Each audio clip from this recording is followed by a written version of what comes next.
Good afternoon. Thanks for joining us. Avalanche dangers, heavy rain, drought, then temperatures in the mid-teens forecast this weekend for parts of BC. Our province's weather has been anything but predictable this year, wreaking havoc on fruit growers, some First Nations, and ranchers, among others. What have you noticed about the weather and climate near you? And in our second half, the U.S. considers a ban on TikTok. Would Canada follow suit? What do you think about the impact of social media on our lives? I'm Dan Burritt, in for Michelle Elliott. Welcome to BC Today.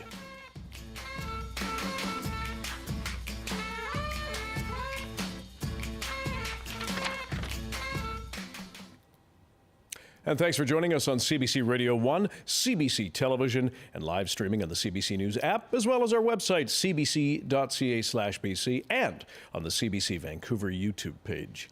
So picture this. It is still officially winter in BC.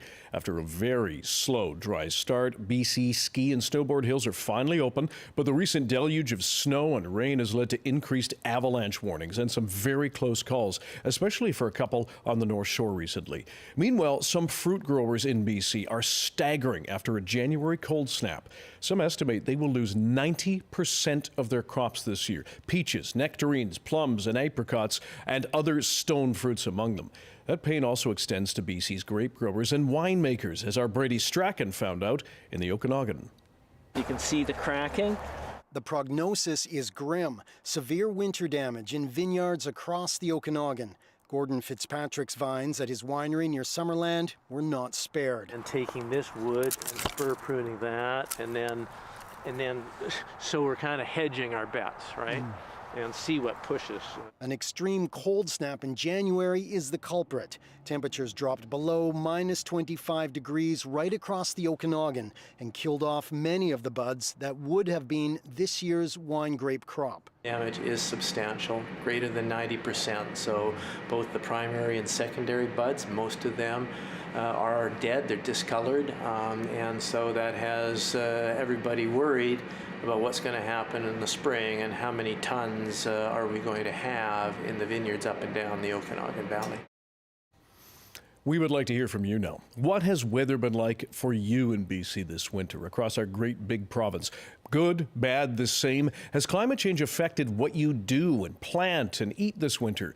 Give us a call right now, 1-800-825-5950. 604-669-3733 is the number in Metro Vancouver, pound 690 on your cell phone. Please be hands-free or pulled over if you are in your vehicle. You can also email us, bctoday@cbc.ca. Joining us for the first part of this discussion is Sukhpal Bal, the BC Cherry Association president, and as well Brian Thomas, head of the BC Cattlemen's Association. Gentlemen, thanks for joining us. Sukhpal, I want to start with you. What are cherry producers facing after this winter?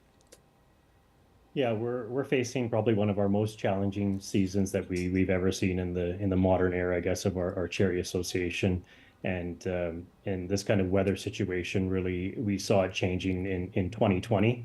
And every single year since the 2020 season, we've been up against something quite catastrophic, be it polar vortex or heat dome. So it was looking to be a make or break year, and unfortunately that cold snap has really hurt our industry. We heard estimates, and I said this earlier, that some growers believe that they will lose 90% of their crops. Is that what you understand?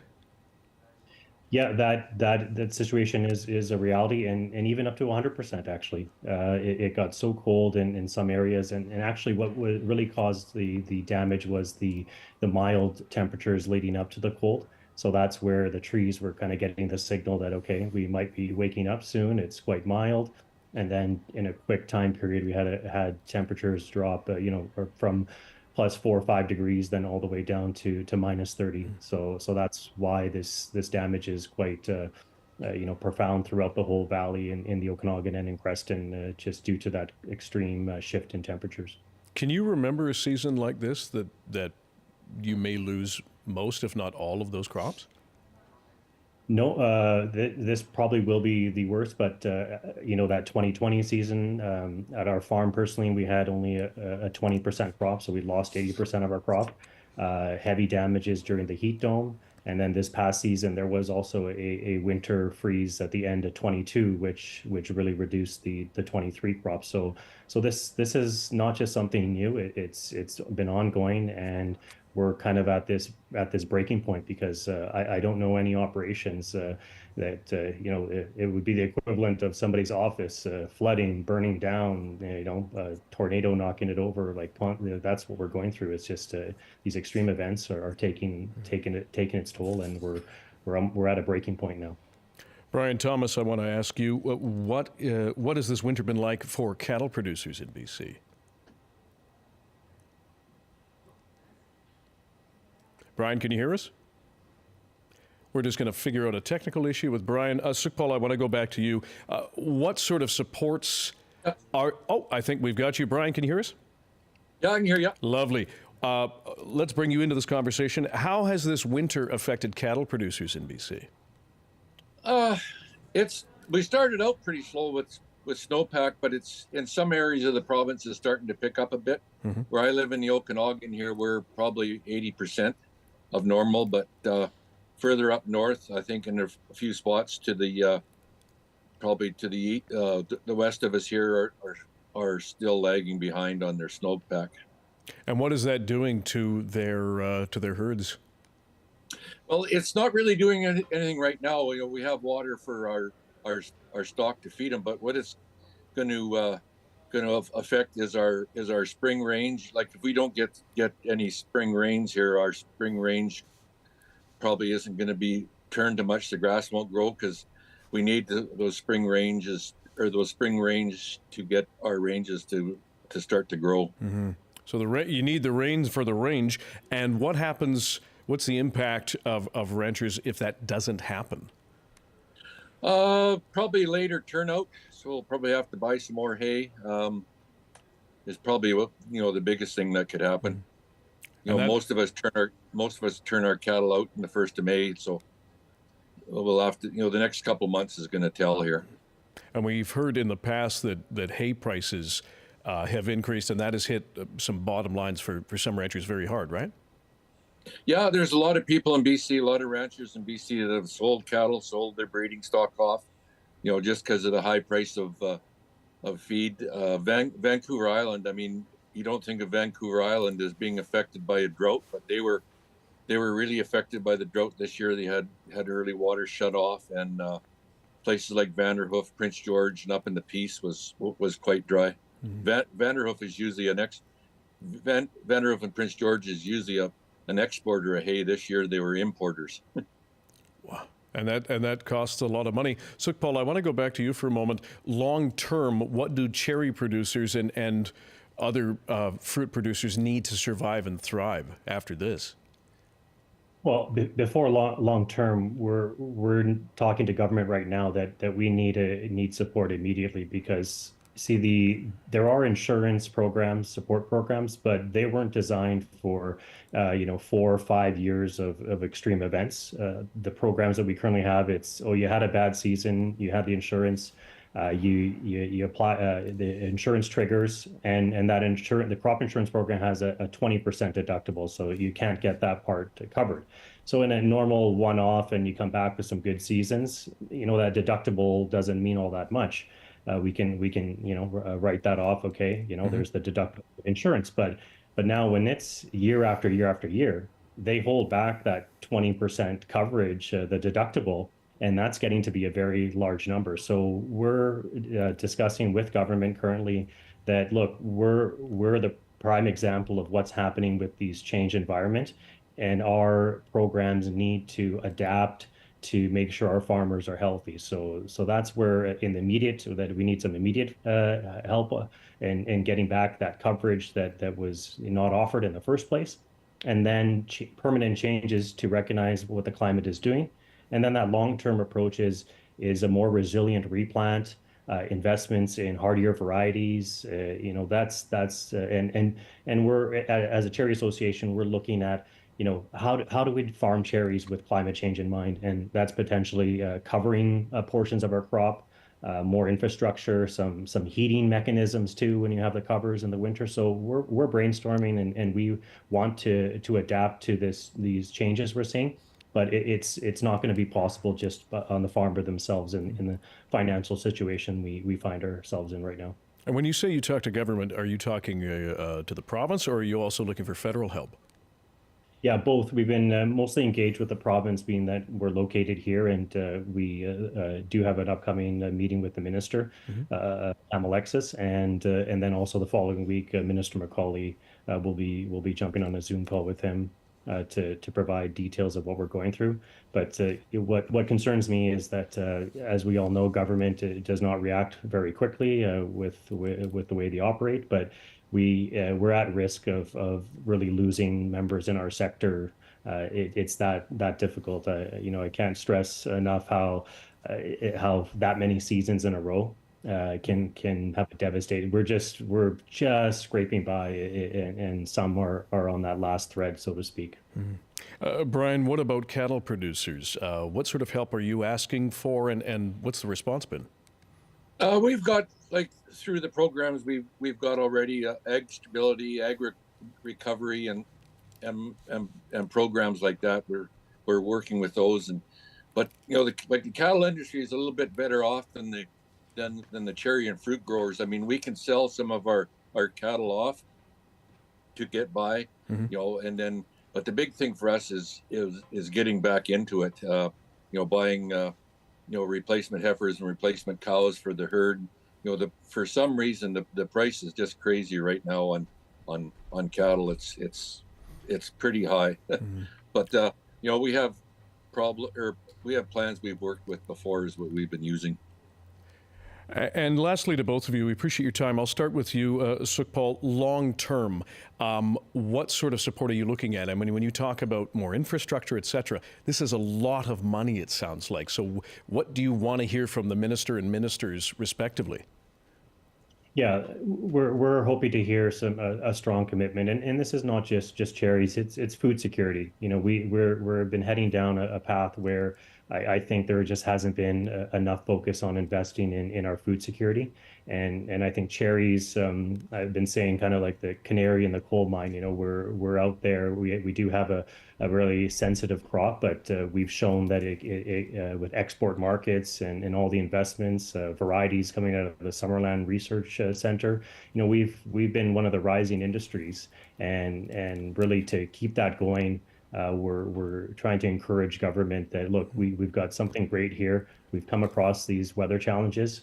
Industry is prepared to invest and move forward, but there's certain things that we have to do in the immediate future, because I think I'm so proud of our industry. The last 20, 25 years, we've rebounded from, maybe a couple hundred acres at one point in the late 80s of cherries.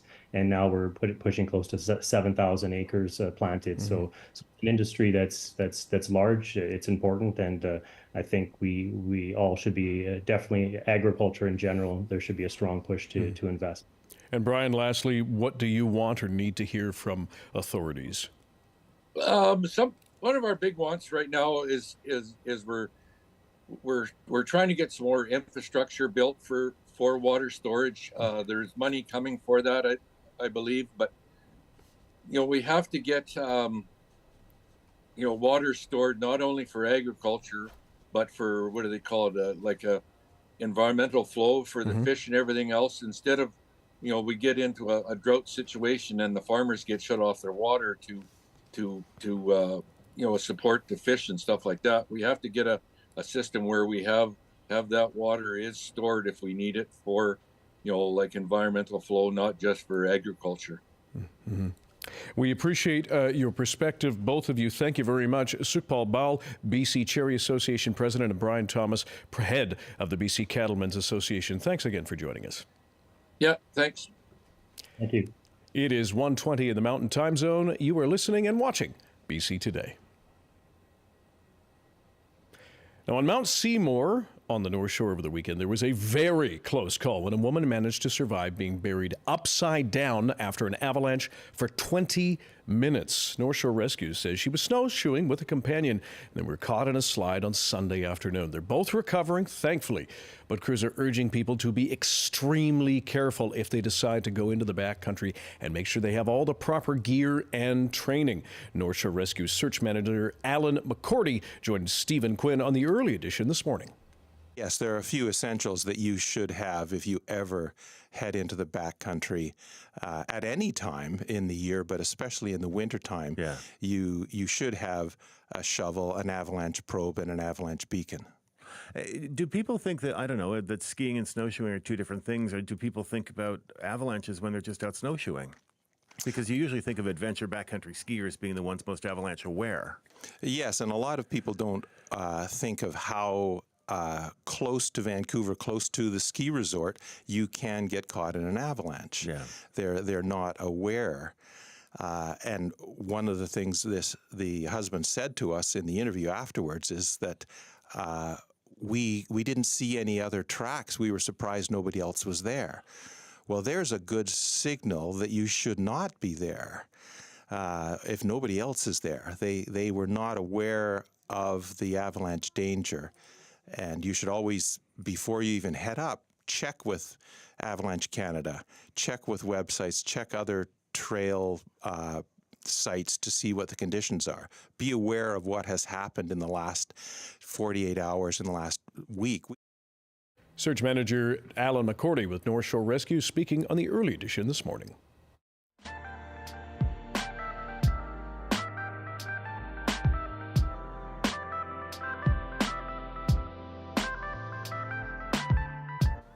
So, on the other end of the weather and climate scale, UBC's Faculty of Forestry announced today that Vancouver's cherry trees are expected to bloom on April 3rd, 4 days earlier than planned. And some forecasts have temperatures hitting 17 degrees in parts of the lower mainland this weekend. Instagrammers, prep yourselves, but don't just stand there in the middle of the road. We want to hear from you now. What has weather been like for you in BC this winter? Good, bad, the same. Has climate change affected what you do this winter? Your livelihood, whether you're a cattle rancher, whether you grow cherries or other things. What's happened to you? Give us a call, 1-800-825-5950, 604-669-3733 is our number in Metro Vancouver, pound 690 on your cell phone. You can email bctoday@cbc.ca. Let's get to the scientist, Darius Madavi. He is CBC Science and Climate Specialist. Thanks so much for coming on, bud. We appreciate it. So we have faced some big extremes, temperature-wise, swings this season. Can you give us the roundup? Yeah, sure. It has been a lot. We started out let's go with December as the beginning of winter. December was quite warm. We saw warm conditions all throughout. We saw some very heavy rainfall, especially on parts of the south coast and actually really all up the coast. And then we got into January, which again started off quite warm. Then we hit January 10th and temperatures just absolutely plummeted, both here in BC and really across Western Canada. We saw record-breaking cold in much of the province, just really all over BC. We saw temperature records broken for those low temperatures, not just daily records, but also all-time records. Penticton saw the coldest temperature ever recorded in that city. Remind us what it was. It was minus 20, almost minus 25, I believe, just between minus 20, minus 25. Extremely cold. They've never seen that. No, never recorded there before. We've seen similarly low temperatures all throughout that sort of 5-day period from January 10th to January 15th. I guess that's 6 days. And then we saw that just completely flip. Within a week of that, the end of that cold spell, we saw temperatures in some places like Fort Nelson jump 50 degrees Celsius from minus 40 to plus 10. So an incredibly fast reversal of those temperatures. That is devastating for plants, animals, all sorts of agriculture. That's just that sort of temperature flip is not something that you expect to see and not something that most animals and wildlife are accustomed to, as well as people, of course. And then after that, we saw with that record-breaking heat, also some record-breaking rain that devastated the snowpack that we had built up because we'd been really slow to get any snow on the mountains throughout December and the beginning of January because temperatures were just too warm. Freezing levels were too high. We finally got a little bit of, well, not great news because of the cold, but good news in terms of the snow during that period. But then the rains came and just completely wiped it out, both on the coast and in parts of the interior. So then we had record low snowpack across parts of BC, really actually across the province, the lowest snowpack recorded in over 50 years as of the beginning of February and now March as well. And then we continued to see those warm temperatures keep that snowpack really low throughout the rest of the next few months of winter. We did see a little bit of improvement at times. We saw some decent storm systems come through that brought us about average snowfall for parts of BC, especially here on the south coast, throughout February and into March. But it wasn't enough, nearly enough, to keep up with how low it had been coming into the season. So, and that's what I wanted to ask you about next is in terms of the drought situation. We know the Northeast has been hit brutally hard. Where do we sit now? It's hard to say until we get into the season. We know the soil is still extremely dry. We know that we still have wildfires smoldering underneath the ground. Many from more. the summer. Still from the summer, yep. Some of these, way more wildfires than we usually see. We usually see 4 to 5 wildfires still burning in January and February. This year we had over 100 at one point. At the peak in mid-January, we had over 100 wildfires still burning, not spreading per se, under control, but burning and capable of coming back when we get back into the spring season. And then we saw just all that snowfall come, a little bit of good news there, but not likely to be enough to bring us out of the drought season. We knew coming into this, we've had the same drought conditions from 2022, the fall of 2022, continue all the way through 2023 and come into this year. We knew we were going to need some incredible snowfall to turn that around as we get into the drought season. Now it doesn't look like that's going to happen. So our next best chance is to get some very heavy rainfall come the spring. Any sense of whether that's going to happen? Hard to say. We are trending warm, which means the snowpack is going to more than likely melt a little bit sooner than usual, especially considering how little of it we have. That's more a focus on potential water restrictions. That's the sort of thing you'd be looking for there because we won't have those reservoirs fill up as we usually would. Not so much telling us a lot about what that's going to mean for the drought situation. Not going to have a ton of water inputs there. Temperature, when you're talking about a seasonal forecast, 2-3 months out, already a bit of a, it's not great. Moving target, to say the least. Exactly. Trying to do precipitation is even harder. So it's difficult to say. Generally speaking, most forecasts are suggesting that the southern parts of BC are trending dry and trending warm. All right. Well, we want to hear from you now. Give us a call. How has climate change in this winter and the weather affected you, if it has? 1-800-825-5950, 604-669-3733 is our number in Metro Vancouver, pound 690 on your cell phone. You can email bctoday@cbc.ca. Has it affected your activities? Has it affected your livelihood? We know that a lot of people were hoping to get out on the mountains and ski and snowboard and hike, and there were huge delays. And as you mentioned, Darius, that when the rains came after we got some snow and seemed to wipe it all out, then, of course, we're seeing severe avalanche warnings across BC. How is that related, if at all, to this wild winter weather? No, it absolutely is. So when we got that decent dump of snow during that cold snap, made conditions a lot better, pretty solid snowpack. Then when the warmth comes, that melts that top layer of snow, gives us a little bit of instability, but not bad at the time. The problem came after. In the last month or 2 months or so, when we've actually started to get some, or last month really, started to get some decent snowfall, all that piled on top. And so some places have seen 1, 2, even 3 meters of snow in the last month piled on top of that unstable layer underneath. And so that can cause what we call slab avalanches. This is the main thing that Environment Canada is warning about right now. So we have either high or anywhere from considerable to high risk across BC. For the south coast, Vancouver Island, we're looking at high avalanche risk. And what that means is you're extremely likely, or yes, extremely likely to see avalanches at some point. We've already been seeing these across parts of BC. Whistler had 2 slab avalanches just this weekend. Fortunately, nothing too severe. Nothing deadly, so thankfully, far. which we have seen in other areas like Absolutely. Alberta, right? Kananaskis, sadly.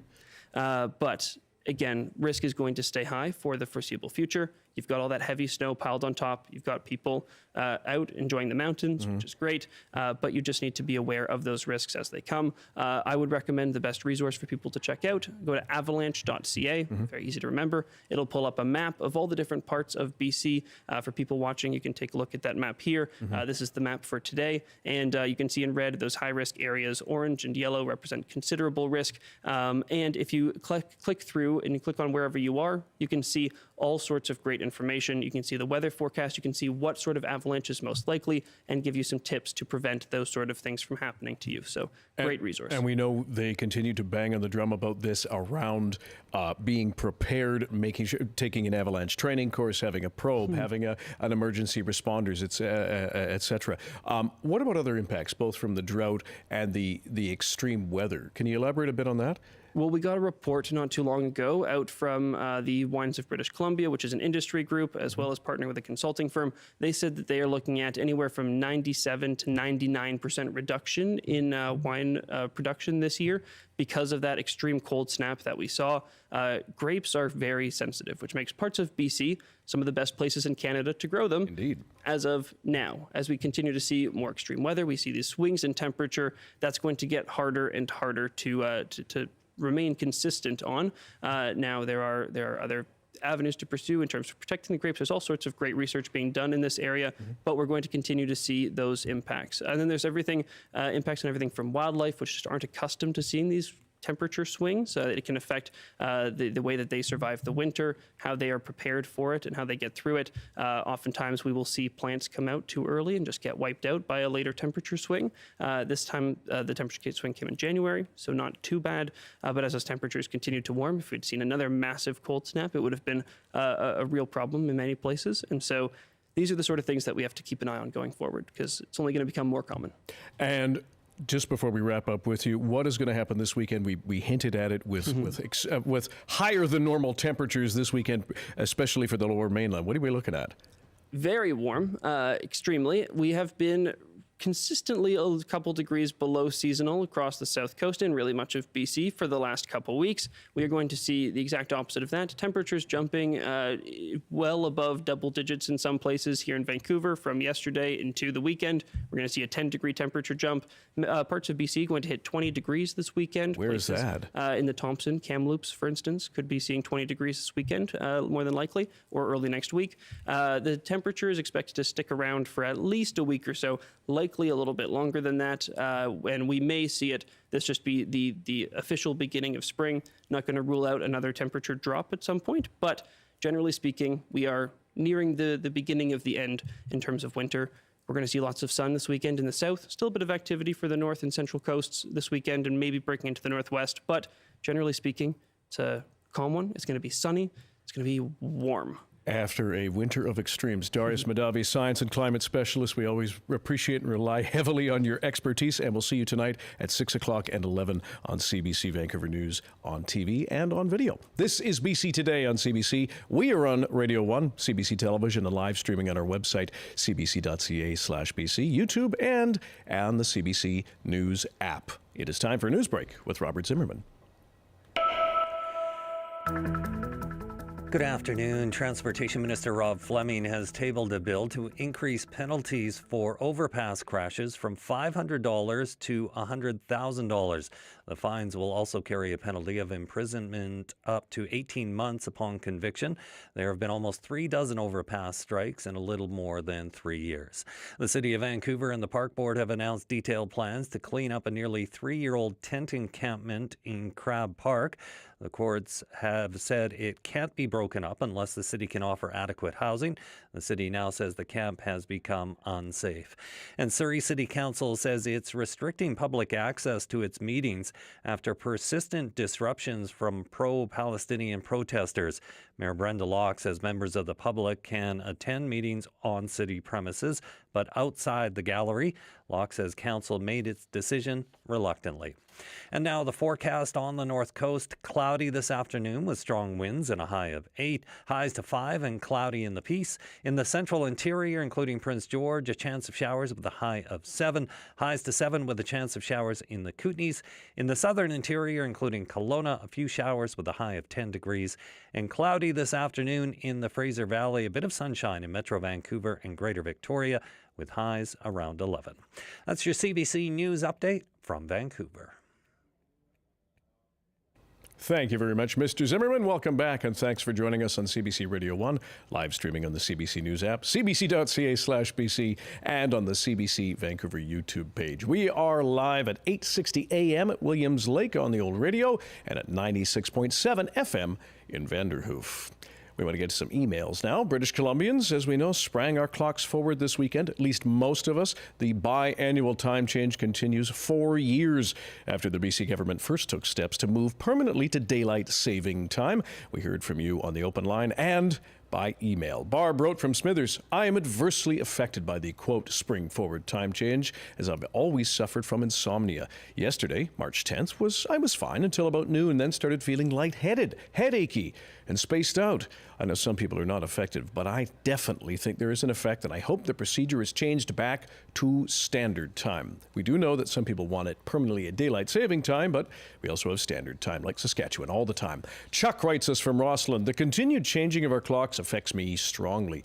It floods me with embarrassment. Here we are, a sovereign country, yet our provincial government places their allegiance to the USA above the rights and wishes of Canadians. Valerie writes, as a morning person, I need the light that comes through in my east-facing bedroom window. I don't have it now that there has been the switch to daylight saving time. I did take exception to the fact that staying on standard time was not an option during the referendum about the time change. I don't want the semi-annual time change. I don't want the switch to permanent daylight saving time. My preference is to stay on standard time throughout the year. And Susan writes, Yukon did it. They're happy about the time change. Who cares about waiting for the USA? Get rid of the time change either way. You will always be on a different time from somebody, and you could change work hours or sports time to suit the sun. And that's all we have room for.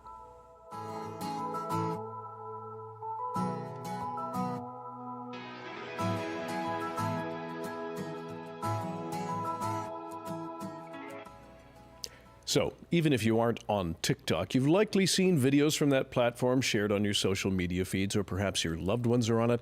TikTok has become hugely popular over the past few years. But concerns about its data privacy are coming to a head this week in the United States. President Joe Biden has come out in favor of a bill before Congress to ban TikTok if its Chinese parent company, ByteDance, does not give up control, while his Republican rival, former President Donald Trump, has argued against a ban.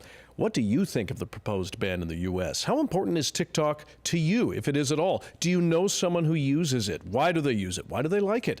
What would you do if you couldn't use it, or they couldn't use it? Give us a call, 1-800-825-5950. 604-669-3733 is our number in Metro Vancouver. Pound 690 on your cell phone. Please be pulled over or hands-free if you're in your vehicle. And email us, bctoday@cbc.ca. Joining me now is Jesse Miller, founder of Mediated Reality, a frequent guest on CBC. Jesse, thanks for being here.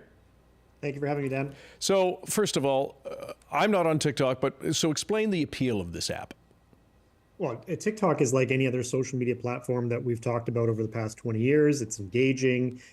You have not only brands, but individuals on the platform. You're starting to see more and more networks. Obviously, CBC has a TikTok account. But within that, it is incredibly intuitive. And so its ability to fine-tune the content to the user makes it very appealing. And so we see these headlines of a TikTok is very addictive, or TikTok knows you better than you know yourself.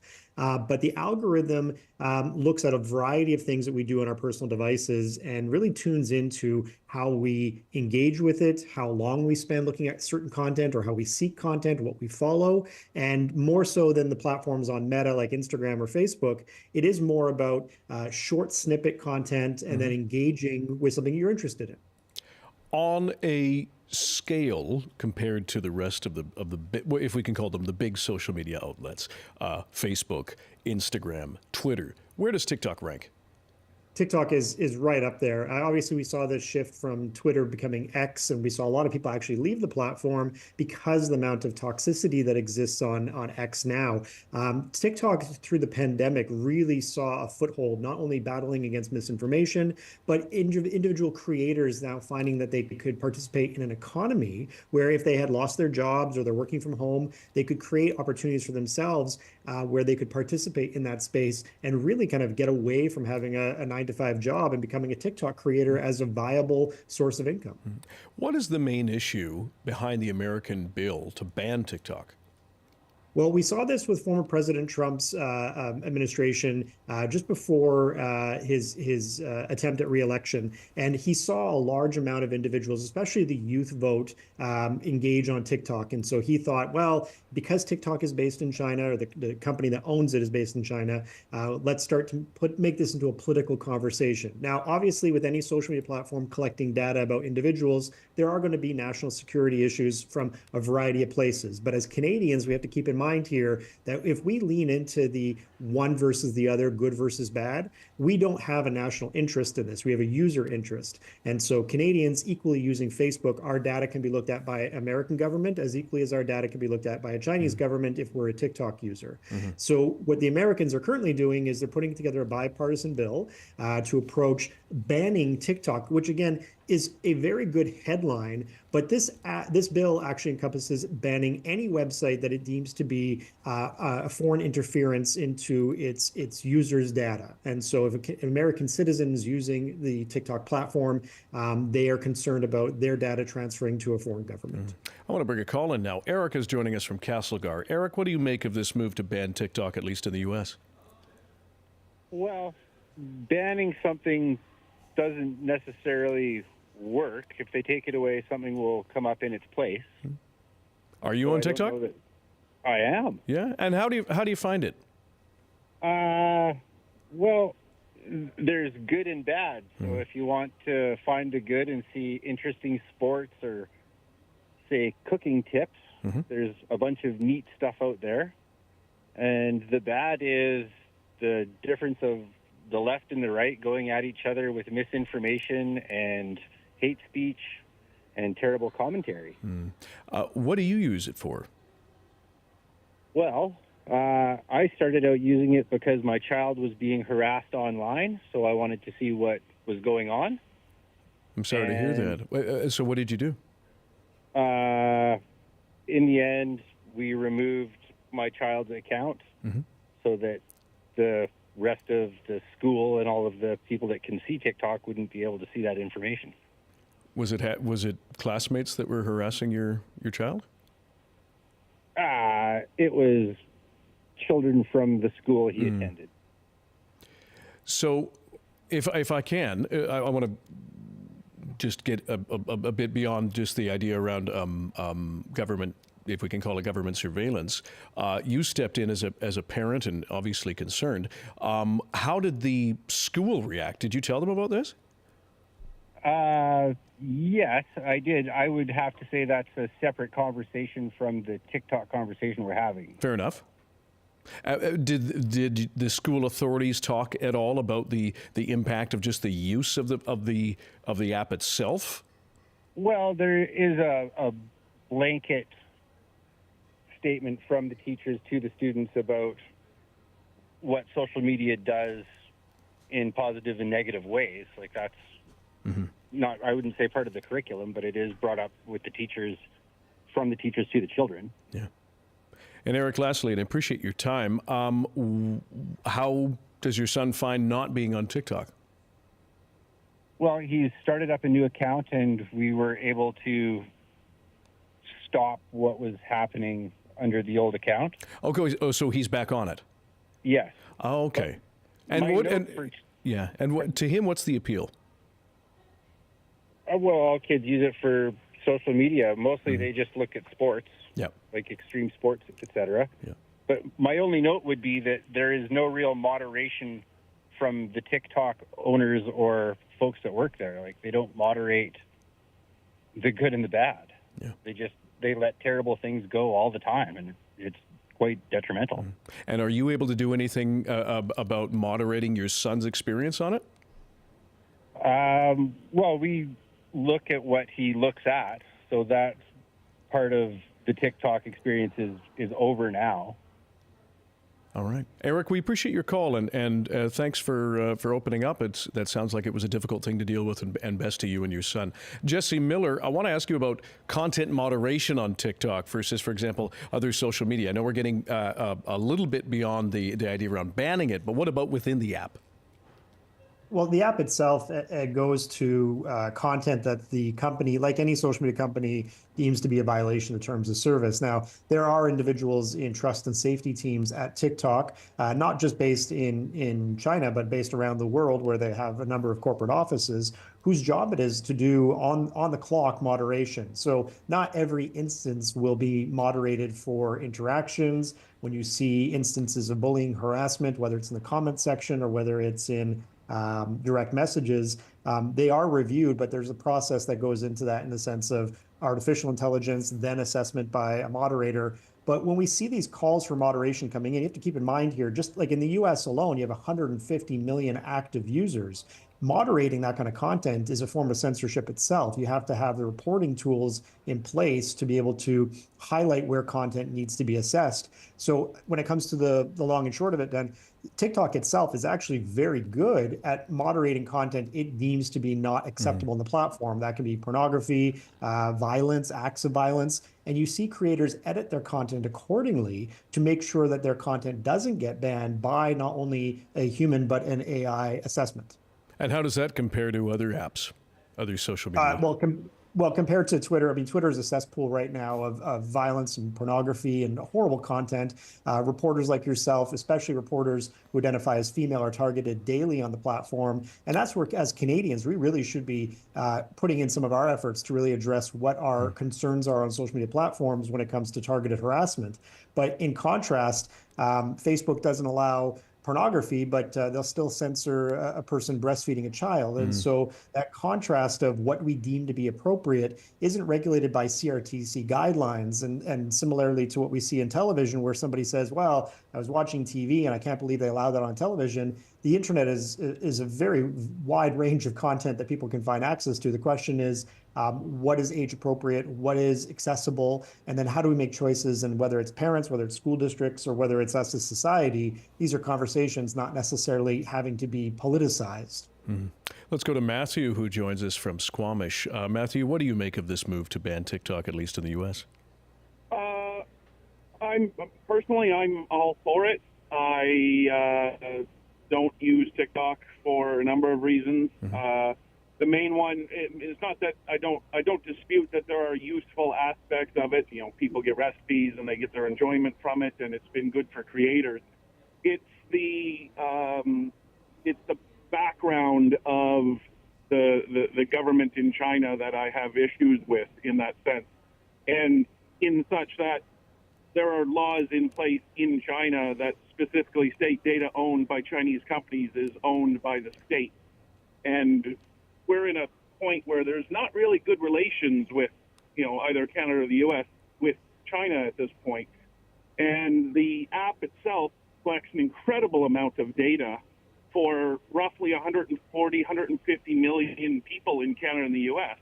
If a state wants to use it for nefarious purposes, that's a lot of useful information to use for it. And so having it forced to divest interest and control of it to be ceded to more friendly allies is a huge move, and I support it. Whereas at least with the social media companies based in North America, there is a due process, a judicial process that requires data to be accessed and only specific things, not as a wholesale, here's the hard drive, here you go. Jesse Miller, I want to get your thoughts on this. But Matthew, before you go, do you think the U.S. will pass a ban on TikTok? I personally, I would hope so. I mean, we have. But do you think they will? Where various, bans on official devices and such like that. Yep. It's a step, and with, I have friends within, we'll say the security establishment. Let's just say that, who have. For government policy, they were part of that because of the amount of data that it collects in everything from location, demographics, movements, all of these things, and it's really not good. All right. Matthew, appreciate your call. Thanks very much. Jesse Miller, I saw you reacting there. What do you make of what Matthew said? Yeah, I think unfortunately we as Canadians forget that any international body is going to be collecting data. The Patriot Act in the United States allows the United States government to collect anything that's posted on servers that are hosted in the United States. So we as a Canadian entering the United States, we put our passport down, we recognize we have a good relationship with the United States, we're going to go to Disneyland for the weekend, but we state that we're visiting. But everything that we have put on social media is accessible to the person making a choice about whether or not we're admissible. Right. And so I think sometimes when we hear this from people who are comfortable in the United States, we forget that we have a large amount of individuals in Canada who have either immigrated from China or have relationships with China. Mm-hmm. And yes, they have benefited from aspects of traveling and living in North America, but they don't have fears about what's on their phone necessarily being accessed when they return home. It just does come down to how you navigate that government. And so we can open up a whole social political conversation in regards to which one's good, which one's bad. But I think equally, if Canadians want to say, no, TikTok is bad, let's get rid of it, you have to be all equally prepared to say Facebook is bad, let's get rid of that. And keep in mind that this regulation isn't about banning TikTok. It's about the company divesting itself of that ownership and then another company buying it and allowing it to continue underneath an American blanket. That's an economics conversation. Yes. That's more so about whether a company should be allowed to do that. Fair enough, and I appreciate you clarifying that, absolutely. We want to hear from you now. What do you make of the U.S.'s move to, if TikTok does not get divested by the company that it is owned by, ByteDance, that it might ban it in the U.S.? Give us a call, 1-800-825-5950 across our great big province, 604-669-3733 in Metro Vancouver. You can text us, pound 690 on your cell phone to call. Please be pulled over or hands-free. Email us, bctoday@cbc.ca. And yes, you can text us at 236-330-2623. Jesse Miller, both Donald Trump and billionaire Elon Musk, who bought X, have come out against this proposed ban. Musk worrying it would lead to, quote, more government control of social media companies. What are the arguments against the ban? Well, one, it is interesting that Trump has pivoted. He did start that conversation about 4 years ago with a ban because of China. Yes. But there's obviously money involved here. And so Trump aligns with a person in Pennsylvania who's a very, very heavily invested individual in TikTok. And within that, maybe now he's seeing where his money issues are now prompting him to change his word choices around social media companies being good or bad. But he also hates Meta. He thinks that Meta is now bad because the platform itself has limited him. So he's saying, the benefactors here in limiting TikTok will be Mark Zuckerberg. So don't let these other billionaires get rich. We have to keep in mind that all these conversations around social media being good or bad, it is about the users and how those users conduct themselves. And so, yes, to Matthew's point of, yes, recipes or information, we could get that from Pinterest. We could get that from YouTube. The idea that TikTok is somehow tracking every user, these platforms do this. They collect data based on the users agreeing to it. So X knows when I post something in my direct messages. What's my fear level in that information being shared by Elon Musk? It's higher because he demonstrates erratic behavior. He has shared people's direct messages. So maybe that company isn't as viable when it's under his guidance compared to before when it was under Jack Dorsey. So again, these companies, in the space of talking about right or wrong, should we have government mandated social media platforms, which I think majority of Canadians would say, no, that sounds too much like China, which again, keep in mind, TikTok is banned in China. They don't have TikTok available. It's a different platform. Let's go to Mohammed, who is joining us from Victoria. Mohammed, what do you make of it? Hello, good afternoon. Thank you. Those are some excellent points I heard on that from the last caller. My point is that there was a gentleman who called in a few minutes ago who was talking about the fact that data collected in China is owned by the Chinese government. And yes, that's true. The issue is that a lot of these companies, social networking companies that are based in the U.S., the government in the U.S.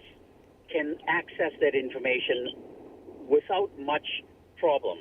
And a lot of people don't realize that. In Canada, we have stricter laws regarding access of that kind of data by our government.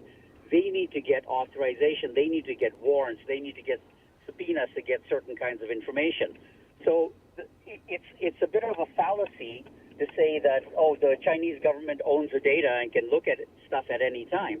Well, the U.S. government can do it too, and that's why I don't like the idea of having Gmail or a number of these email services that are stored in the U.S., because that means the government in the U.S. can look up stuff about anyone whenever they choose to.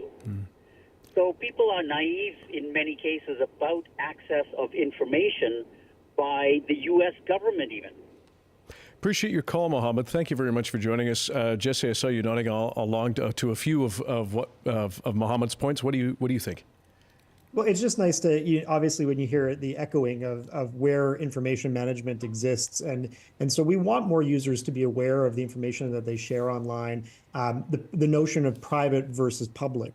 And so when people write something on Facebook, they believe it to be in a private space or their private wall. But when we actually take that offline and we challenge somebody and say, oh, I saw that you posted this online, if you're not comfortable with that experience because you're not a social media creator or influencer, you're going to have a negative reaction like, oh, are you creeping my account? What does it mean for somebody to be looking at what you do online? There are not, hundreds upon thousands of people looking through all of these terabytes of data and trying to isolate information, but it is sold, it is marketed, it is used when it comes to threat assessment for national securities wherever you are in the world. And to the caller's point, yes, warrants are sometimes needed, but sometimes there are laws in place that allow that information to be looked at larger than a warrant would actually kind of specify. So we have to keep in mind that you can be a young person sitting at an airport on the airport Wi-Fi, and you write something that is deemed to be violent in nature. You may all of a sudden find out when you're landing that you're under investigation because of what you put onto the internet at a Wi-Fi spot that is under national surveillance. Social media platforms make money. We know these platforms make a lot of money. The United States diving into it is probably trying to figure out a way to get Americans to be on platforms that are going to make money within its borders, not one within China.